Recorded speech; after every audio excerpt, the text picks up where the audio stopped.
Big news today for Pink Floyd fans across the world with the announcement of the new Pompeii re-release. Usually I'm here showing off my vinyl records that I have in my collection, but today, in addition to that, I'm going to go into some details about this new release, show off some of my various DVDs and bootlegs that I have of Live in Pompeii, and talk about these two posters.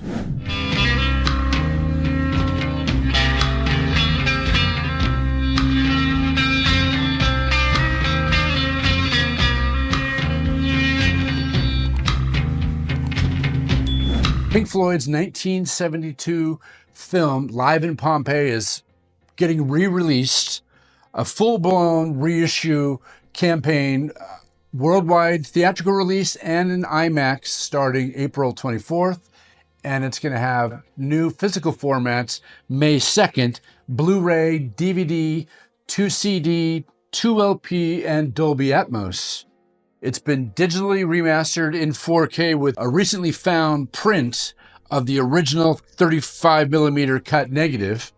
It's got a new enhanced audio with Steven Wilson, and for the first time, it'll be released on vinyl. I'm very excited about this, seeing it in IMAX and seeing a vinyl version of this. It takes me back to the 80s when I used to watch this movie with my friends and the occasional midnight screening of Live in Pompeii. The version of Echoes from this movie is one of my favorite songs by Pink Floyd. The film was shot on October 4th through the 7th in 1971 in Pompeii, Italy. It was a little less than a month before the release of Metal that would come out on October 30th in the United States. It was directed by Adrian Mabin, who later would become fly fishing buddies with Roger Waters. It was originally a 65-minute film, which features performances of the band in the ancient ruins of Pompeii. The songs that they played were staples of their 1971 and 72 tours, which included Echoes Part 1, Careful with That Axe Eugene, A Saucerful of Secrets, One of These Days, Set the Controls for the Heart of the Sun, Mademoiselle Knobs, and Echoes Part 2. It premiered on September 2nd, 1972, almost a year later, at the Edinburgh International Film Festival, and then it was shelved until after Dark Side of the Moon became a hit. In 1973, a new version premiered in November 10th, 1973 in Montreal, and it had added footage shot at Abbey Road in London of the band getting Dark Side of the Moon ready, various studio takes and interviews with them. This is the version most people know, and that particular version got a wide release in 1974. George Siskel gave it 3 stars, noting the music was extremely fine despite the scattershot interviews. In 2003, there was a director's cut version. It included the Abbey Road footage and even more Abbey Road footage and 10 minutes of footage of them in the studio in Paris, France, working on Dark Side of the Moon. It also added this weird Apollo space program footage during Echoes, which I guess is supposed to connect the song Echoes in space exploration, but I don't like it. I don't like the footage that he did. I'm not a fan of this particular cut. It also features the original film and a documentary about the making of. This movie has been reissued many times in video over the years, starting on VHS in 1981, which I never got a copy of it. This version only had the concert, none of the Dark Side of the Moon studio footage, and it was just under 1 hour.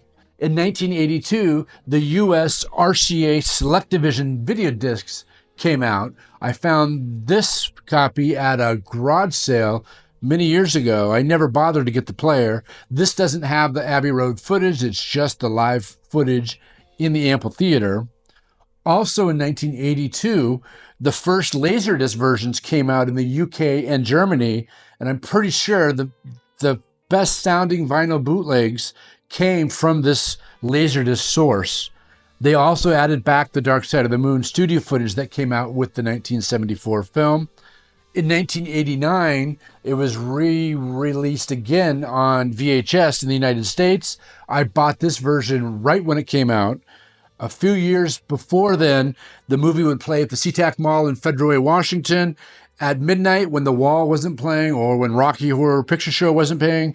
I saw it there a few times. 2003 is that director's cut. I have 2 copies of this. It's the director's cut, the original concert, and the documentary. In 2016, Pink Floyd put out this massive and incredible box set called The Early Years, 1965 to 1972. It's like the best box set they've ever put out, in my opinion. The film, Live in Pompeii, was included in this portion in the 1972 obfuscation section of this set. It was the first time they released it on Blu-ray and 5.1, and they included a new 2016 remix. It didn't include any of the stuff from the director's cut. David Gilmour performed Pompeii in July 7th and 8th of 2016. They made a film, and they also put out a 4 LP set a year later in 2017. Unfortunately, my work schedule wouldn't allow me to go see this taping, but I know many people who went to this concert, and it's one of my Pink Floyd regrets.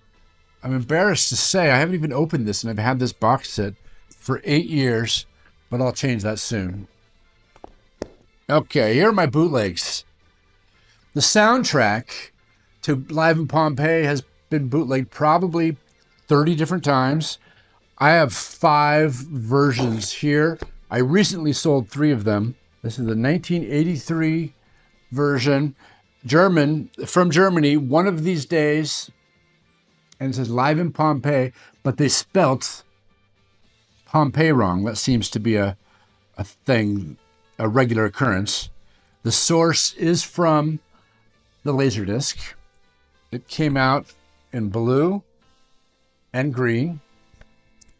This is actually a nice set, a pretty nice set. Then we have 1986, just titled Pompeii. This is the first version of Pompeii that I ever had. I remember getting the VHS, and soon after, I found this in a record store in Seattle, and I thought it was an official version of Pompeii. There never really was an official version of Pompeii. It's on this kind of brownish label. This is the 1987 version from Germany, just titled Live in Pompeii.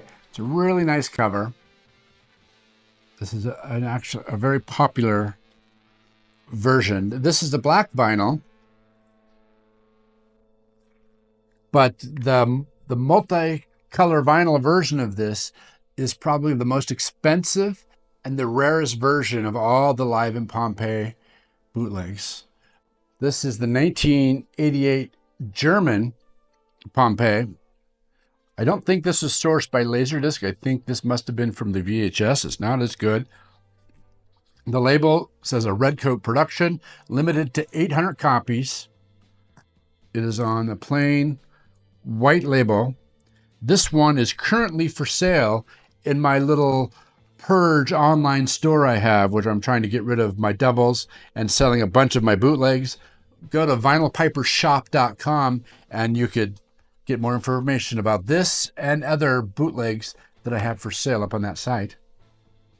My last bootleg I have is entitled Let the Music Play, Pink Floyd Live in Pompeii.